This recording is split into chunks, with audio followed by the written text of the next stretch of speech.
हमारे चावल मीठे बहुत अच्छे तरीके से बॉयल हो रहे हैं। यहाँ पर मैंने चावल अच्छे तरीके से उबाल लिए हैं। एक कनीस में मैंने रखी है ताकि चावलों में अच्छे तरीके से पक जाए। 1 कप जितनी चीनी ली है।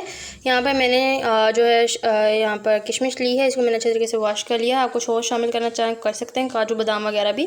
तो चलिए यहाँ बनाते हैं। 1 चम्मच ऑयल में मैंने यहाँ पर इलायची अच्छे तरीके से पका ली हैं। अब हमने लेयरिंग करनी है चीनी और चावल की। यहाँ पर मैंने चीनी शामिल की, अब चावल शामिल करूँगी। चावल इतने ज़्यादा नहीं हैं तो बस मैं 2 लेयर ही बनाऊँगी।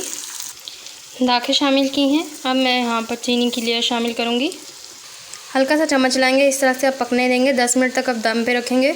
यहाँ पर मिक्स कर लेंगे। चीनी का शीरा पानी खुश्क हो चुका था। मैंने जगह जगह पर हल्का हल्का ड्रॉप बिल्कुल यहाँ पर रंग डाल दिए। आपने ध्यान रखना है, बिल्कुल ज़रा ज़रा रंग डालना है, वरना ये बिल्कुल गुचू मुचू बन जाएंगे। अब 5 मिनट तक हमने इसको पकने देना है दम पर। 5 मिनट दम पर रख दिया था। अब हमने चावलों को अच्छे तरीके से मिक्स करना है। देखें रंग अच्छे तरीके से हो चुका है आपका। देगी चावल हमारे तैयार हो चुके हैं।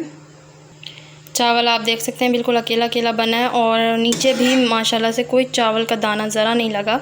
तो आपने जो है इसी तरह से बनाना है।